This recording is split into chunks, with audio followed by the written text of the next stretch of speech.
ఈ ప్రసంగాన్ని ప్రారంభం చేసే ముందు నా ప్రక్కన కూర్చున్నటువంటి ఆధ్యక్షం వహించినటువంటి పెద్దలు ధర్మం గురించి 2 మాటలు ప్రస్తావించారు. ధర్మము అనేటటువంటి దాన్ని తెలుసుకోవడానికి ప్రమాణము వేదం ఒక్కటే అని నేను మీతో మనవి చేశాను. ఆ వేదం చదువుకోకపోతే స్మృతి, పురాణము, శిష్టాచారము, అంతరాత్మ అని. ఇందులో అసలు ధర్మము అనేటటువంటి మాటని జాగ్రత్తగా అర్థం చేసుకోవాలి. ధర్మము అన్న మాట జాగ్రత్తగా అర్థం కానంత కాలము అయోమయావస్థలో కొట్టుమిట్టాడుతూ ఉంటాడు. ధర్మము అన్న మాటని అర్థం చేసుకోవడము అంటే భగవంతుడు ఎలా చెప్పాడో అలా జీవించడానికే ధార్మికమైన జీవితము అంటారు. భగవంతుడు చెప్పినట్టు జీవించడం అన్న మాట ఎందుకు వస్తుంది? అసలు ఏమి బుద్ధినిచ్చిన వాడు నీ ఇష్టం వచ్చినట్లు ప్రవర్తించని ఎందుకు అనకూడదు? మీరు ఒక్కటి ఆలోచించండి. నా కొడుక్కి ఫీజు నేనే కడతాను. నా కొడుకుని ఒక కాలేజీలో నేనే చేర్పించాను. వాడికి పుస్తకాలు నేనే కొనిచ్చాను. కానీ వాడికి 100 రూపాయలు జేబులో పెట్టి, ఒరే నువ్వు కాలేజీ నుంచి వచ్చేటప్పుడు ఎప్పుడైనా ఇబ్బంది ఏర్పడితే, హఠాత్తుగా నీకు ఏ బస్సు దొరకకపోతే ఏం బెంగ పెట్టుకోకు, 100 రూపాయలు ఇచ్చి ఆటోలో వచ్చి, లేదా నువ్వు పట్టుకెళ్ళినటువంటి క్యారేజీలో అన్నం తింటుండగా గిన్నె నీ చేయి తగిలి కింద పడిపోతే ఆకలితో ఉండకు, ఓ 20 రూపాయలు పెట్టి నీకు కావలసింది ఏదైనా తిను, పండో ఫలమో కొనుక్కుని అని నేను 100 రూపాయలు ఇచ్చాను. 100 రూపాయలు వాడికి ఇచ్చినప్పుడు ఆ 100 రూపాయలు వాడు ఎలా ఖర్చు పెట్టాలో కూడా నేను చెప్పాను. ఒకవేళ నేను చెప్పినట్టు వాడు ఖర్చు పెట్టకపోయి ఉండవచ్చు, కానీ అది వాడు చేసింది మాత్రం ధార్మికమైన పద్ధతిలోనే, అది ఎక్కడ చెడు పని కొరకు కాదు అని నేను అనుకున్నాను అనుకోండి, అప్పుడు నేను వాడిని తప్పు పట్టను. నేను చెప్పిన పనులే కాకుండా వాడు హఠాత్తుగా కాలేజీకి వెళ్ళినప్పుడు మంచి పుస్తకం, ఇది మీరందరూ చదవవలసిన పుస్తకం అని తీసుకొచ్చి అక్కడ పెట్టారు. అందరూ కొనేసుకోవడంలో తెచ్చిన పుస్తకాలు అయిపోతున్నాయి. ఆ పుస్తకం 100 రూపాయలు. మళ్ళీ పుస్తకాలు ఇంకో నెల పోయాక వస్తాయన్నారు. 100 రూపాయలు పెట్టి నా కొడుకు ఆ పుస్తకం కొనేసుకున్నాడు. ఇప్పుడు నా కొడుకు తప్పు చేశాడా ఒప్పు చేశాడా అంటే ఆ పుస్తకంలో ఏది ఉన్నది, అది వాడు ఎందుకు చదవాలనుకుంటున్నాడన్న దాన్ని బట్టి నేను నిర్ణయిస్తాను. నేను చెప్పనిది కొనేశాడని కొట్టేను వాడిని. వాడు కొనుక్కున్న పుస్తకం వాడికి అభ్యున్నతిని కల్పించేది అనుకోండి, పరమాచార్య స్వామి వారి అనుగ్రహ భాషణముల సంకలనం అది. నేను పరమ సంతోషించి నా కొడుకుని కౌగిలించుకుంటాను. 100 రూపాయలు ఇచ్చిన నేను నా కొడుకు దాన్ని ఎలా ఖర్చు పెట్టుకోవాలో చెప్పాను. జ్ఞానేంద్రియ కర్మేంద్రియములనిచ్చి, మనసునిచ్చి, బుద్ధినిచ్చి, ఇంత శక్తిని మనుష్యునకు పెట్టినటువంటి పరమేశ్వరుడు వీటిని ఎలా వాడుకోవాలో చెప్పకపోతే నాశనం చేసేయడానికి ఒక్క ఇంద్రియం చాలు. ఒక్క కన్ను బాగా పనిచేసినందుకు ఒక జాతి నశించిపోతోంది. చూపుకి ఆకర్షింపబడుతుంది దీపపు పురుగు. దీపాన్ని చూసి అది తినే వస్తువు అనుకుని వెళ్ళి దీపం మీద వాలుతుంది, రెక్కలు ఊడి కింద పడిపోతుంది. అరే ఇన్ని పురుగులు కింద పడిపోయి మనం ఎందుకురా వాడడం అని ఆలోచించవు. వెళ్ళి వాలుతూనే ఉంటాయి, కింద పడిపోతూనే ఉంటాయి. కుప్పలుగా పడిపోతాయి రెక్కలు, పక్కన పడిపోతాయి పురుగులు. తెల్లవారి లేచి కాకులు బల్లులు తినేస్తాయి. కన్ను బాగా పనిచేసినంత మాత్రం చేత ఒక జాతి అంతా నశిస్తోంది. చెవి లౌల్యమును పొంది ఉన్న కారణం చేత ఒక జాతి మొత్తం పోతోంది. లేడికి పాట వినడం అంటే ఇష్టం. అది లతా మంగేష్కర్ పాడిందా, ఎంఎస్ సుబ్బలక్ష్మి గారు పాడారా, దానికి అనవసరం. పాట వింటే చాలు. వేటగాడు చెట్టు మీద కూర్చుని కింద వలపన్ని చెట్టు మించి పాట పాడతాడు. పిచ్చిలేడి పైకి చూస్తూ పాట వినపడుతున్న దిశగా చెవి పెట్టి పరిగెత్తుకొస్తుంది. కింద ఉన్నటువంటి వలలో కాళ్ళు పడి కింద పడుతుంది. కింద పడడం ఏమిటి, కాళ్ళకి బలం ఉంటే లేచి పారిపోతుందని చెట్టు దిగి వచ్చినటువంటి వేటగాడు మొట్టమొదట దొంగ పెట్టి దాన్ని కాళ్ళ మీద కొట్టి కాళ్ళు విరిచేస్తాడు. ఇక ఆ లేడి పరిగెత్తలేదు. ఆ తర్వాత దాన్ని ఏం చేస్తాడన్నది నేను చెప్పక్కర్లేదు. కేవలం చెవికి లౌల్యం ఉంటే ఒక జాతి నశించిపోతోంది. నాలుకకి లౌల్యం ఉంటే ఒక జాతి పోతోంది. చేప కడుపు నిండా ఉన్నా సరే, చేప నీటి అడుగు భాగం నుంచి వెళ్ళిపోతుంటే ఒక చిన్న సూదిని ఉంచి దానికి ఎర పెట్టి వానపావుని కోసి ముక్క తొడిగి పైన పేకబెత్తం పెట్టి కర్రకి తాడు కట్టి లోపలకు వదులుతాడు చేపని పట్టేవాడు. అలా వెళ్ళిపోతున్న చేప కడుపు నిండుగా ఉన్నా ఒక్కసారి ఎర్రని కొరికి రుచి చూద్దామని కొరుకుతుంది. లోపల ఉన్న సూది అంగిట్లో గుచ్చుకుంటుంది. ఆ పైనున్న పేకబెత్తం నీటిలో ములుగుతుంది. చేప పడిందని గుర్తు ఎరిగి ఇలా అంటాడు. ఆ త్రాటితో పాటుగా చేప వచ్చి గట్టు మీద పడిపోతుంది. నీటిలోంచి బయట పడగానే కొట్టుకుంటూ ఉంటే దాని నోట్లోంచి ఆ సూది తీసేసి బుట్టలో పడేస్తాడు. కడుపు నిండుగా ఉన్నా కూడా ఒకసారి ఎర్రని కొరకాలనేటటువంటి భ్రాంతితో రసేంద్రియమునందు లౌల్యమును పొందినటువంటి చేపల జాతి అంతా అప్పటి నుంచి ఇప్పటి వరకు అలా నశించిపోతూనే ఉంది. ఇక వాసన చేత భ్రమించి వాసన చేత లౌల్యమును పొంది నశించిపోతున్నటువంటి జాతి ఒకటి ఉంది. తుమ్మెద ఉంటుంది. అది పద్మంలో ఉండేటటువంటి మకరందం తాగడానికి వెడుతుంది. వెళ్ళి ఆ పద్మంలో కూర్చుని మకరంద పానం చేసేస్తుంది. కడుపు నిండిపోయింది, ఎగిరి వెళ్ళిపోవచ్చుగా. ఆ కేసరముల నుండి వచ్చేటటువంటి పుప్పుడి వాసన చూస్తూ ఎంత బాగుందో ఈ వాసనని పద్మంలో పడుకుంటుంది. కడుపు నిండా తేనె తాగిందేమో, తేనెకి మత్తెక్కించే గుణం ఉంటుంది, నిద్ర పట్టేస్తుంది. సాయంకాలం అవగానే పద్మానికి ముడుచుకునే లక్షణం ఉంటుంది, చంద్రోదయానికి ముడుచుకుంటుంది. ముడుచుకుంది కాబట్టి ఇప్పుడు అందులో ఉన్నటువంటి తుమ్మెదకి పైకి రావడం చేత కాక కొట్టుకుంటుంటుంది. సాయంకాలం అయితే నీళ్లు తాగడానికి ఏనుగులు వస్తాయి. వచ్చి సరోవరంలో ఉన్న పద్మం యొక్క తూడు తమ తొండంతో పెరిగి బయట పారేసి తమ కాలితో తొక్కుతాయి. తొక్కినప్పుడు లోపల ఉన్నటువంటి తుమ్మెద ఏనుగు యొక్క పాద తాకిడికి మరణిస్తుంది. అంటే కేవలముగా వాసనాలౌల్యము చేత పద్మంలో పడుకుందామనుకునేటటువంటి తుమ్మెదల జాతి అంతా కూడా ముక్కు యొక్క తన్మాత్ర అయినటువంటి వాసన యందు లౌల్యమున్న కారణం చేత నశించిపోతోంది. ఏనుగుకి స్పర్శేంద్రియమునందు లౌల్యం. ఆడ ఏనుగు కనపడితే ఒకసారి ఇలా రాసుకోకపోతే అది ఉండలేదు. అందుకే పెద్ద గొయ్యి తవ్వి పుచ్చుకర్రలు పరిచి దాని మీద గడ్డి వేసి ఒక ఆడ ఏనుగు బొమ్మ పెడతారు మట్టితో చేసి. ఆడ ఏనుగు కనపడగానే దాన్ని ఒరుసుకుందామని వచ్చి ఒక్కసారి ఆ ఆడ ఏనుగుకి తన చర్మాన్ని ఇలా ఇలా రుద్దుతుంది. ఆ ఊగడంలో బరువుకి కర్రలు విరిగి గోతిలో పడిపోతుంది. ఇక దానికి ఆహారం పెట్టరు, నీళ్ళు ఇవ్వరు. అది శుష్కించిపోయి నీరస పడిపోతే ఆ పిచ్చి 4 చెరుకు కర్రలు పెట్టినటువంటి వ్యక్తి ఆ అంకుశాన్ని చేత్తో పట్టుకుని కుంభస్థలం మీద పొడుస్తుంటే తలలోంచి వచ్చిన పోటుకి భయపడిపోయి ఆ అంకుశం చూసినా మావటిని చూసినా భయపడిపోయి ఇంత పెద్ద ప్రాణి అతను ఏం చెప్తే చేస్తుంది. అంకుశం అంటే ఎంత భయం అంటే దాని ముందరి 2 కాళ్ల ముందు అంకుశాన్ని పెట్టి మావటి పక్కన కూర్చుంటాడు. తొండం ఇలా ఊపుతుంది, కాళ్ళు వెనక్కి ఆడిస్తుంది తప్ప ముందరి కాలు ఎత్తి మాత్రం అంకుశం మించి బయటికి వేయదు. బయటికి వేస్తే అది పెట్టి తలలో పొడుస్తాడని భయం. తను కేవలం వేరొక ఏనుక్కి శరీరాన్ని రుద్దుకోవాలన్న కోరికకి స్పర్శేంద్రియ లౌల్యానికి ఏనుగు నశించిపోయింది. ఏనుగుల జాతి అంతా నశించిపోతోంది.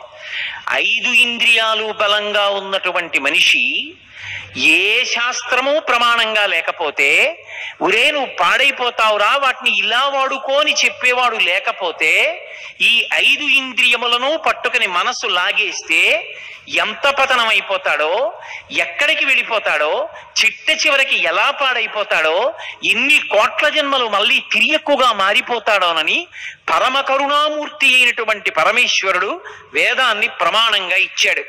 ఇచ్చి ఆచారకాండాన్ని నిర్ణయం చేశాడు. ఒరే నాయనా, మీరు మీకు ఇచ్చిన ఇంద్రియాల్ని ఇలా వాడుకోండి, ఇంద్రియముల యొక్క ఉద్ధతిని ఇలా తగ్గించుకోండి. అందుకే ధర్మము అన్న మాటకు అర్థం ఏమిటంటే కామము అర్థము ఈ రెండిటినీ కూడా, ఈ 2 పొటమరించకుండా ఉండవు. ఈ 2 ప్రతి మనుష్యుని యందు పొటమరించి తీరుతాయి. అవి లేకుండా ఎవరు ఉండడు. కానీ భగవంతుడు చెప్పిన మార్గంలోకి మళ్ళిస్తారు. ఆ మార్గంలోకి మళ్ళితే అది బంధన హేతువు కాదు. ధర్మం ఒక చట్ట చట్రము. ఆ చట్రములోంచి మీరు వెళ్ళినంత కాలం సురక్షితం. పట్టాల మీద రైలు వెళ్ళినంత కాలం రైలు సురక్షితం. ఆకాశంలో వెళ్ళి క్షేమంగా భూమి మీదకి దిగితే విమానం సురక్షితం. నీటిలోనే ప్రయాణం చేస్తే ఓడ సురక్షితం. ధర్మచట్రంలోకి ఇమిడితే మనం సురక్షితం. ధర్మం ఎవరు చెప్పాలి అంటే వేదం చెప్తుంది. ఇలా బ్రతుకు, స్నానం ఇలా చెయ్యి, నిద్ర ఇలా లే, అన్నం ఇలా తిను, బట్ట ఇలా కట్టుకో, నిద్ర ఇలా నిద్రపో, తాంబూలం ఇలా వేసుకో, ఆశ్రమం ఇలా ఉండు, వర్ణము ఇలా ఉండాలి. అందుకే ధర్మము దేని మీద ఆధారపడుతుంది అంటే వర్ణాశ్రమముల మీద ఆధారపడుతుంది. ధర్మము ఇక దేని మీద ఆధారపడదు. వేదమతమునందు నిర్ద్వందంగా నిర్భయంగా చెప్పవలసిన మాట ఇదే. ఇంకొక మాట చెప్పడం సాధ్యం కాదు. ధర్మము దేని మీద ఆధారపడుతుంది అంటే వర్ణము, ఆశ్రమము, ఈ రెండిటి మీద ఉంటుంది ధర్మం. అందుకే ఇంత పెద్ద సముద్రం అంత వాంగ్మయం ఎందుకు రావలసి వచ్చిందంటే అసలు ధర్మం అనేటటువంటిది అందరికీ ఒకటి ఎప్పుడూ కానే కాదు. నేను ఒక మాట చెప్పి ఇది ధర్మం అండి అన్నాను అనుకోండి, కానీ కాదు. నేను ఇక్కడ కూర్చుంటే నాకు ధర్మం ఉంటుంది. ఈ వేదిక మీదకి ఎక్కాలంటే నాకు ధర్మం ఉంటుంది. ఈ వేదిక నుంచి దిగేటప్పుడు నాకు ధర్మం ఉంటుంది. అక్కడ కూర్చుంటే మీకో ధర్మం ఉంటుంది. మాట్లాడితే నాకో ధర్మం ఉంటుంది. నేనే వచ్చి శ్రోతగా ఉంటే నాకో ధర్మం ఉంటుంది. నేను ఇంటికి వెళ్ళిపోతే ఒక ధర్మం ఉంటుంది. నా భార్య ముందుంటే ఒక ధర్మం ఉంటుంది. వర్ణము, ఆశ్రమము, అన్ని ధర్మాలు ఒకలా ఉండవు. ఏ వర్ణము వారి ధర్మము ఆ వర్ణమే. బ్రాహ్మణుని ధర్మము బ్రాహ్మణునిది, వైశ్యుని ధర్మము వైశ్యునిది, క్షత్రియుని ధర్మము క్షత్రియునిది, 4వ వర్ణము వారి ధర్మము 4వ వర్ణము వారిది. ఇందులో మీరొకటి బాగా జ్ఞాపకం పెట్టుకోవాలి. వేదము ఎవరినీ తక్కువ చేసి చూడదు. ఏ ఒక్కరూ కూడా తరించడానికి తలుపులు ముయ్యడం వేదం యొక్క ఉద్దేశ్యము కానే కాదు. ఎవరు ఏది చేసినా చెయ్యమన్నది చేసిన వాళ్ళందరూ తరిస్తారని వేదం ఎలుగెత్తి చాటుతుంది. మీరు కావాలంటే పంచమ వేదమైన మహాభారతం చూడండి.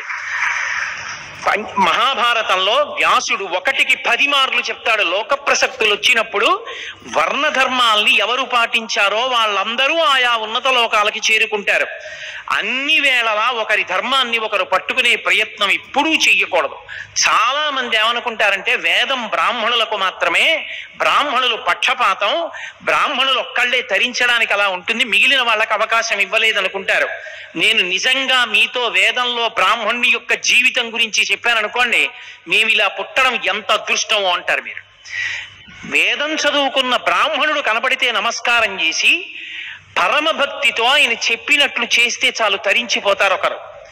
జీవితాంతం త్యాగమూర్తి అయి వేదం చదువుకున్నందుకు త్రికాలములయందు సంధ్యావందనం చేస్తూ వేదమంత్రాల్ని ఆమ్నాయం చేస్తూ ఎప్పుడు ఆ వేదం ఎలా చెప్పిందో అలాగే బ్రతుకుతూ త్యాగేనైకే అమృతత్వమానసూహై బ్రాహ్మణుడు బ్రతకడం అంటే అంత తేలికైనటువంటి మాట కాదు. అంత కష్టపడి బ్రతుకుతాడు బ్రాహ్మణుడు. అందుకే ఎవరికి ఏది ధర్మమో అది వాళ్ళకి ధర్మం అని చెప్పింది. అంత వాంగ్మయం ఎందుకు వచ్చిందంటే వర్ణాన్ని బట్టి ధర్మం చెప్పింది, ఆశ్రమాన్ని బట్టి ధర్మం చెప్పింది. ఒకటి ధర్మం ఒకటికి ఉండదు. ధర్మం అనేటటువంటిది ఇది మీరు ధర్మం పట్టుకోండి మీ అందరూ సంతోషంగా ఉంటారన్న మాట అన్వయం అవదు. ఎందుచేత ఒక్క మాట అందరికీ అన్వయం ఎప్పుడూ కాదు. సామాన్య ధర్మములని కొన్ని ఉంటాయి, అవే అన్వయం అవుతాయి. అహింస అది కూడా మళ్ళీ కొందరి దగ్గరికి వెళ్ళేటప్పటికి మారిపోతుంది. మహాభారతంలో మాంసాన్ని అమ్మినటువంటి వ్యక్తి ఒక ఆయన ఉన్నాడు. ఆయనకి వృత్తి రీత్యా అది ధర్మం అయిపోయింది, అప్పుడు ఆయన్ని దోషం రాలేదు. అది అందుచేతనే ధర్మం అన్నది ఆశ్రమాన్ని బట్టి ఉంటుంది. బ్రహ్మచారి ఉన్నాడు అనుకోండి, బ్రహ్మచారికి ధర్మం వేరు. బ్రహ్మచారిగా ఉన్నంత కాలం ఆయన ధర్మం ఏమి అంటే గురువు గారిని సేవించడం, గురుపత్ని పెట్టిన అన్నం తినడం, అహంకారం అంతటినీ విడిచిపెట్టడం, వేదం చదువుకోవడం. బ్రహ్మచారికి ఉపవాసం లేదు. ఏకాదశి ఉపవాసంలో మినహాయింపబడిన వాళ్ళల్లో బ్రహ్మచారి ఒకడు. ఎందుకంటే బ్రహ్మచారి బలంగా ఉండాలి, బాగా చదువుకోవాలి. అందుకే మేము వేద పాఠశాల పెట్టాం కానండి వేద విద్యార్థులకి అన్నం మాత్రం పెట్టమని ఎవరు అనరు. వేద పాఠశాల పెట్టారు అంటే అన్నం కూడా పెట్టవలసిందే. ఎందుకంటే బ్రహ్మచారి అన్నం తినకుండా వేదం ఎక్కడి నుంచి చదువుకుంటాడు? బ్రహ్మచారికి ఉపవాసం లేదు.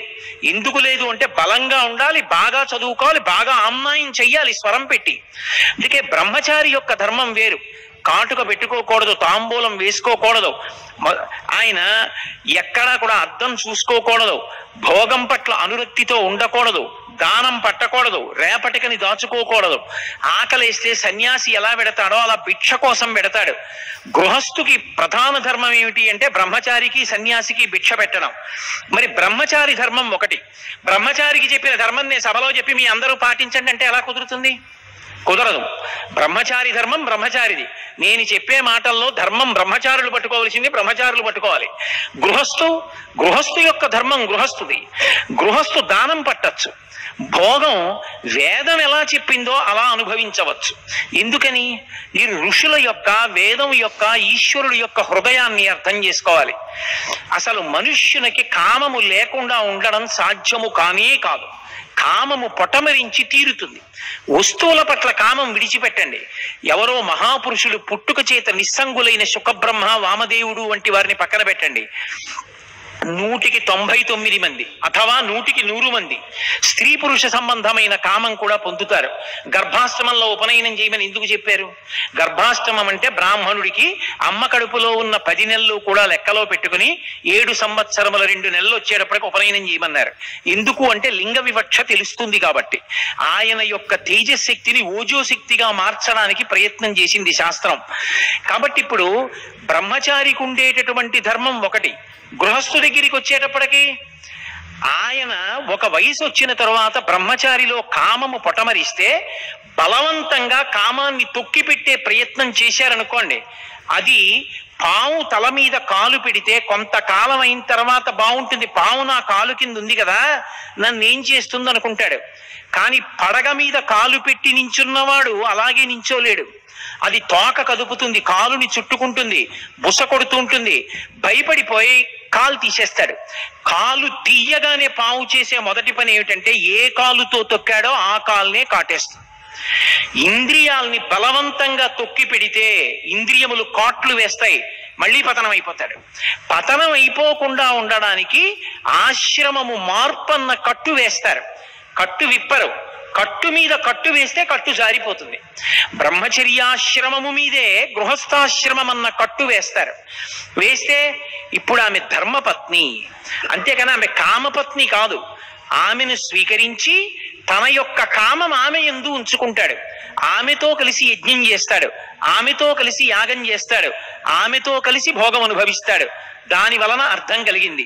పుత్రుడు పుత్రిక, ఆడపిల్ల పుట్టింది కాబట్టి కన్యాదానం చేసి దశ పూర్వేషాం దశాపరేషాం.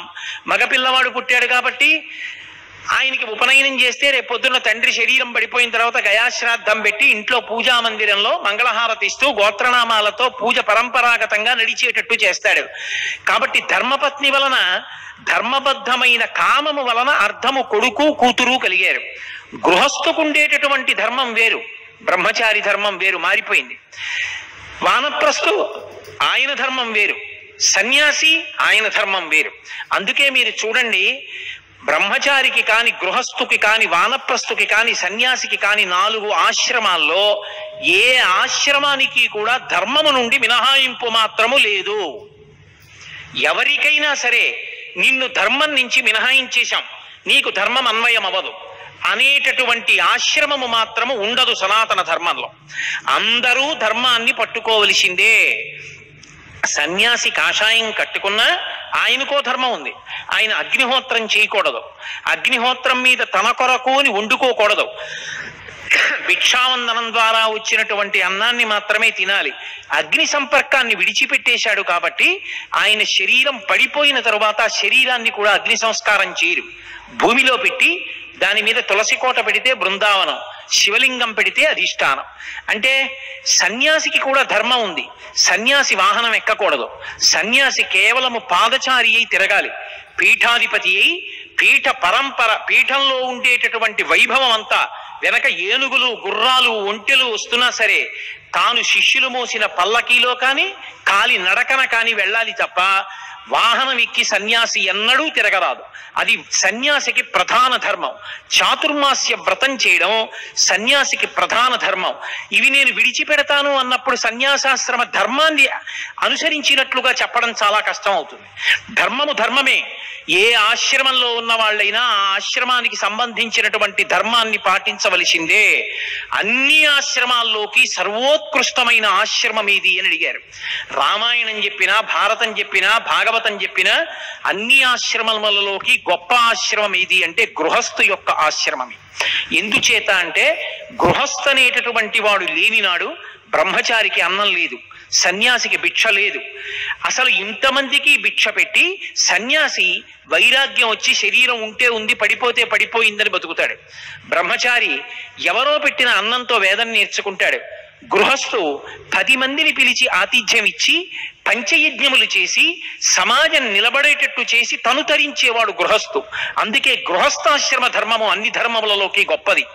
ధర్మంలో బాగా కిందకి రావడానికి అవకాశం అందుకే గృహస్థుకి కల్పించారు. ఎందుకు కల్పించారు అంటే మీరు వేదం స్పృశించినటువంటి అంశం ఉండదు. బట్ట కట్టుకోవడం దగ్గర నుంచి స్నానం వరకు స్పృశిస్తుంది. స్నానంలో గృహస్థు దగ్గరికి వచ్చేటప్పటికి ఒకవేళ నువ్వు చన్నీటి స్నానం చెయ్యలేకపోతే, తలమించి నీళ్లు పోసుకోలేకపోతే విభూతి ఒంటి మీద చల్లుకో, చాలు నీ స్నానం అయిపోయినట్టే. నువ్వు సంధ్యావందనం చెయ్యలేక మృత్యుశయ్య మీద ఉంటే నీ కొడుకు సంధ్యావందనం చేసి నోట్లో తీర్థం పోస్తే సంధ్యావందనం చేసినట్లే. అంటే ధర్మం నుంచి మినహాయింపు ఇవ్వలేదు. ధర్మంలో ఆచరణమునందు గృహస్థుకు ఉండేటటువంటి కష్టాన్ని దృష్టిలో పెట్టుకుని కొంచెం కిందకెళ్ళడానికి అవకాశం ఇచ్చింది. ఒకరోజు ఏ కారణం చేతనో సంధ్యావందనం చేయడం కుదరలేదు. సంధ్యావందనం చేసేవాడికి చెప్పి వెళ్ళవచ్చు, అయ్యా మీరు అర్ఘ్యం ఇచ్చిన జలం ఉంచండి నేను వస్తానని చెప్పి వెళ్ళి అర్ఘ్యం ఇచ్చిన జలాల్లోంచి తీర్థం పుచ్చుకుని అప్పుడు తన అన్నమో పలహారమో తినచ్చు. అప్పుడు సంధ్యావందనం చేసినట్టే. ఎందుకు ఇచ్చింది గృహస్థుకి మినహాయింపు అంటే గృహస్థు అనేకమైన ఒత్తిడుల మధ్య ఉంటాడు. అందుకే ధర్మాన్ని అంత కఠినంగా పట్టుకోమంటే అవకాశం ఉండొచ్చు, ఉండకపోవచ్చు. కానీ అన్నీ వదిలిపెట్టేసి నీ ఇష్టం వచ్చినట్టు తిరిగిని మాత్రం వేదం ఒప్పుకోదు.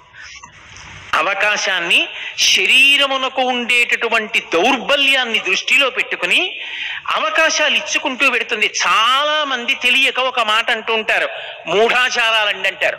మూఢాచారాలని చెప్పినటువంటి వాళ్ళందరి యొక్క కోరిక ఏమిటంటే ఆవుని చంపేయాలి కాబట్టి, ఆవుని చంపేస్తున్నామంటే బాగుండదు కాబట్టి దానికి కుక్క అని పేరు పెట్టి కొట్టడం. కుక్క అని పేరు పెడుతున్నాం కనుక ఆవు అని తెలిసి కుక్క అంటూ కొట్టి ఆవుని చంపడం ఎటువంటిదో, వేదం చదవకుండా, రామాయణ భారత భాగవతాలు చదవకుండా, వేద ధర్మం ఎంత గొప్పదో తెలుసుకోకుండా, వేదము మౌఢ్యము, ఇది మూఢాచారం అని మాట్లాడటం కూడా అంతే దారుణం.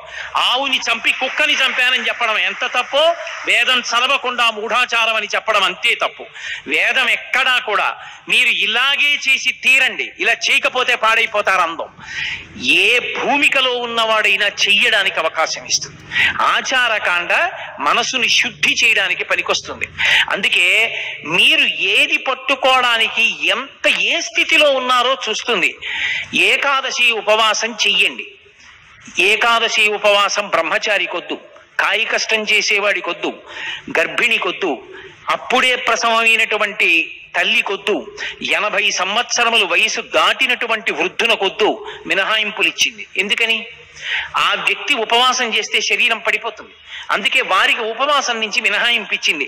వేదం ఎక్కడ ఇలా చెయ్యి చూపించి మనుష్యులు పాడైపోయేటట్టు ఆచారం పాటించమని చెప్పింది?